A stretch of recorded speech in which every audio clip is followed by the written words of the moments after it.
Welcome back to our channel. ఈరోజు మీకు మిరపకాయ బజ్జీ ఎలా చేయాలనో చూపిస్తానండి. మీరేంది చూపించేది అనుకుంటారేమో. నేను ఎట్లా చేయాలనో కొత్త పద్ధతిలో చూపిస్తానండి. ఈజీగా అయిపోయేది. ఎంత తొందరగా మనం పిండి కలుపుకోవడమే ఆలస్యము. మనం ఎంత తొందరగా ఈజీగా మన చేతికి అంటకుంటూ మనం చేసుకోవచ్చు అండి. సరేనండి, ఎలా చేయాలనో చూపిస్తా. ముందుగా మనం పిండి కలుపుకోవాలండి. దీంట్లో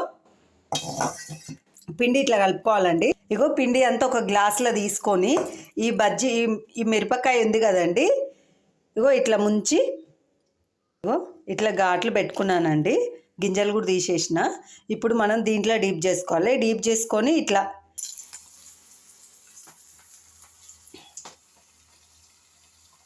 చూడండి ఎంత ఈజీగా ఉంది చూడండి.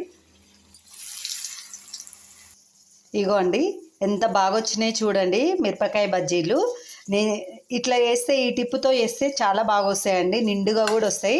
మీకు నేను చూపిస్తానండి. చూడండి ఎంత బాగా వచ్చినాయో చూడండి. హోటల్లో చేసే లాగానే వచ్చినాయి చూడండి, ఎంత పెద్దగా. సోడా కూడా ఎక్కువ వేయనండి నేను. ఎంత బాగా వచ్చింది చూడండి. కొద్దిసేపు ఒక 5 మినిట్స్ అట్లా వదిలేసేయాలి. అప్పుడు ఇది కొంచెం చిటికడంత సోడా వేసేసి ఒక 5 నిమిషాలు పక్కన పెట్టేస్తే మంచి ఇలా వస్తాయండి. సరే అండి, నేను చేసిన పద్ధతిలో మీరు కూడా చేసుకోండి. ఇగో ఇట్లా ఈ గ్లాసులో వేసుకొని, ఇదే అని కాదు ఏ గ్లాస్ అయినా సరే అట్లా వేసుకొని చేస్తే బాగుంటుందండి. ఈ గ్లాసుడికి ఇన్ని వచ్చినాయి, ఇంకా కొంచెం పిండి ఉందండి. సరే ఫ్రెండ్స్, బాయ్.